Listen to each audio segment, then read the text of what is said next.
नमस्कार। आज मैं आप लोगों के समक्ष भक्तिकालीन सुप्रसिद्ध कवि गोस्वामी तुलसीदास जी रचित रामचरितमानस की प्रासंगिकता के ऊपर प्रकाश डाल रही हूँ।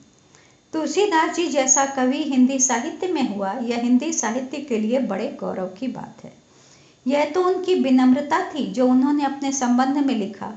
कवि न हऊँ नहीं वचन प्रवीणु, सकल कला सब विद्याहीनु, कवित विवेक एक नहीं मोरे, सत्य कहूँ लिखी कागद कोरे।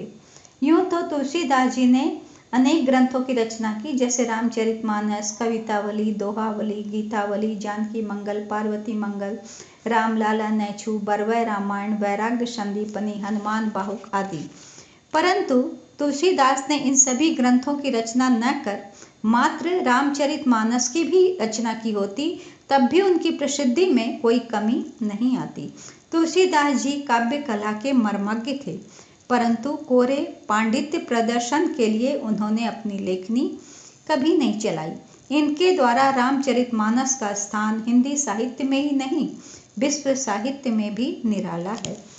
इसके जैसा सर्वांग सुंदर, उत्तम काव्य कला के गुणों से युक्त, साहित्य के सभी रसों का आस्वादन कराने वाला, काव्य कला की दृष्टि से सर्वोत्कृष्ट कोटि का आदर्श गृहस्थ जीवन, आदर्श पारिवारिक जीवन, आदर्श प्रतिव्रत धर्म, आदर्श पुत्र धर्म, आदर्श राजधर्म, आदर्श भातृधर्म, आदर्श मित्र के साथ भक्ति, ज्ञान, वैराग्य, नीति और सदाचार की शिक्षा देने वाला, भगवान राम की अलौकिक मानव लीला का वर्णन करने वाला ऐसा ग्रंथ हिंदी साहित्य तो क्या, विश्व साहित्य में भी नहीं है। आज जब देश के कोने कोने में मारकाट मची हुई है, विज्ञान के बड़े बड़े आविष्कार धरती को मशीन के रूप में परिणत करने में लगे हैं, ऐसे समय में सुख, शांति और प्रेम का प्रसार करने के लिए रामायण का अध्ययन और अनुशीलन अत्यंत आवश्यक है। रामचरितमानस में भारतीय आदर्शों का बड़ा ही सुंदर वर्णन हुआ है। सर्वप्रथम हम पुष्प वाटिका में हुए राम सीता के मिलन प्रसंग को ही लें तो उसमें कहीं भी तुलसीदास जी ने मर्यादा का उल्लंघन नहीं किया है।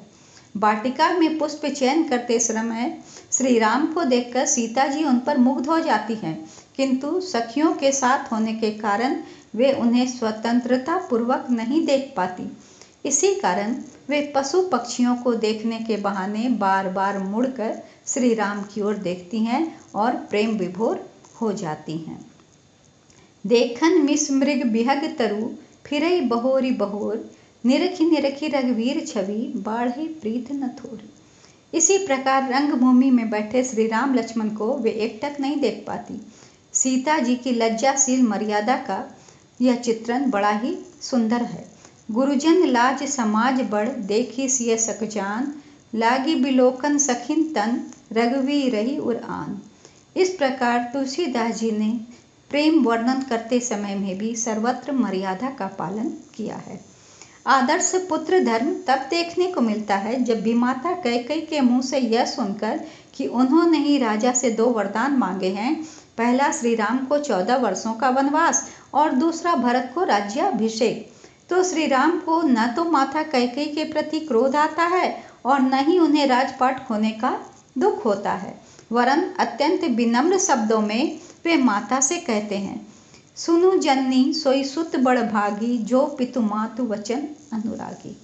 अर्थात हे माता, वह पुत्र तो बड़ा बड़भागी है जिसे माता पिता के वचनों का पालन करने का अवसर मिला हो। इधर सीता जी का पतिव्रत धर्म जो है वो भी देखते बनता है। जब सीता जी को पता चलता है कि श्री राम वन जा रहे हैं तो वे भी उनके संग जाने को व्याकुल हो जाती हैं। श्री राम उन्हें वन के तमाम कष्टों को बताते हैं ताकि वे उनके साथ वन नहीं जाएं, परंतु सीता जी के लिए तो पति बिना जीवन का कोई अस्तित्व ही नहीं। वे कहती हैं, प्राणनाथ तुम बिन जग माही, मोकहु सुखद कतहु कछु नाही, जिय बिनु देह नदी बिनु नारी, तैसे नाथ पुरुष बिनु नारी। श्री राम उन्हें समझाते हुए कहते हैं, तुम इतनी सुकुमार हो, भला वन के कष्टों को कैसे सह सकोगी। तो सीता जी बड़े वक्रोक्तिपूर्ण शब्दों में जवाब देती हैं, मैं सुकुमारी नाथ बन जोगूं, तुम्हें उचित तप मोह कै भोगूं। जब श्री राम ने देखा कि हट करके छोड़कर जाने पर सीता अपने प्राणों को भी नहीं रखेगी, तो वे उसे भी अपने साथ ले लेते हैं। इधर लक्ष्मण का भी भातृ प्रेम देखने को बनता है।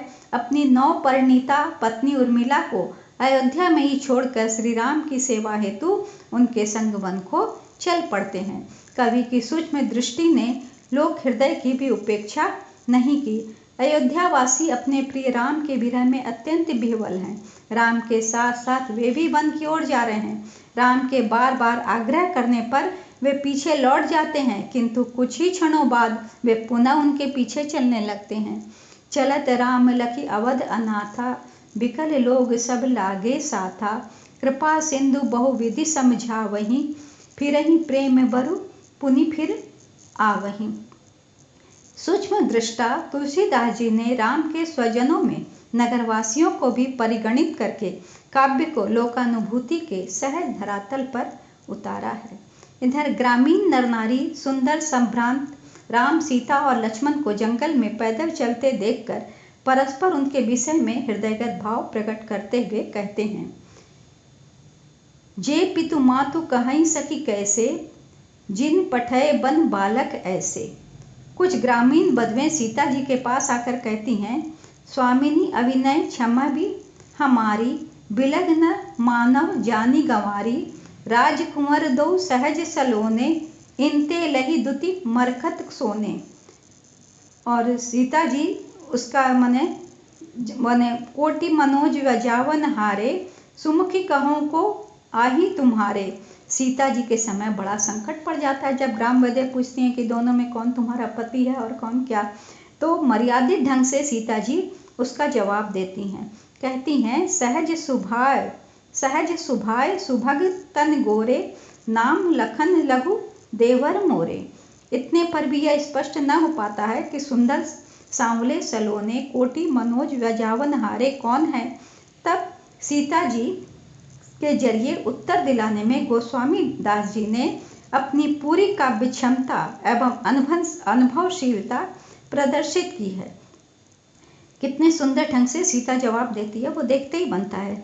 बहुरी बदन विदु अंचल ढाकी, पिय तन चितई भौं करी बाकी, खंजन मंजू तीरछे नयननी, निजपति कहूँ तिन्हई से सैननी। सीता जी के वचन सुनकर ग्राम बधवें निहाल हो जाती हैं और उन्हें आशीर्वाद देने लगती हैं। तुलसीदास जी के राम ऊंच नीच जात पात में विश्वास नहीं रखते, वे सबको समान भाव से प्यार करते हैं।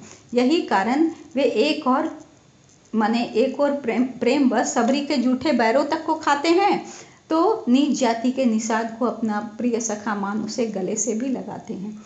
ऋषि वशिष्ठ आदि भी वन में उसे राम सखा जानकर जबरदस्ती अपने हृदय से लगा लेते हैं।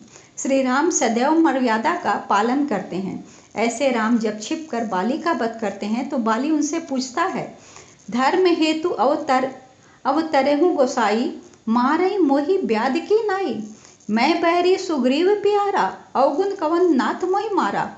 इस पर श्री राम कहते हैं, अनुज बधु भगनी सुत नारी, सुन सठ कन्या समय चारी, इनहि कुदृष्टि बिलोकई जोई, तेहि बंधे कछु पाप न होई। इस प्रकार स्थल स्थल पर रामचरितमानस में भारतीय आदर्शों का रूप देखने को मिलता है। डॉक्टर रामदेव शुक्ल के अनुसार तुलसी का साहित्य कहीं भी मनुष्य की उपेक्षा नहीं करता।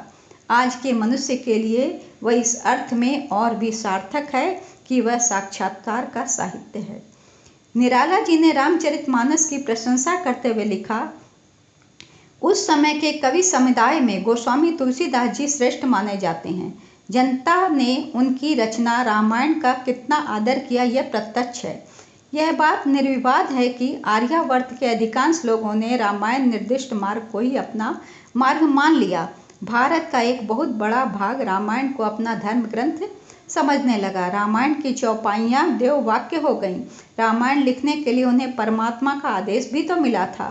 रामायण में ही लिखा है, भनिति मोरी शिव कृपा विभाति, शशि समाज मिली मनहु सुराती, सपनहु सोचहु मोहि पर, जो हर गौरी पसाऊ, तो फुर हो जो कहूँ सब भाषा भनित प्रभाव। आज हम भी देख रहे हैं कि हर एक संप्रदाय और हर एक ग्रंथ में रामायण की अबाध गति है। इतनी विशेषताओं से परिपूर्ण रामचरितमानस की प्रासंगिकता आज के दौर में तो और अधिक है, जो हमारी भावी पीढ़ी को आदर्श का, नैतिकता का पाठ पढ़ा सके और मर्यादा का ज्ञान प्रदान कर सके। धन्यवाद।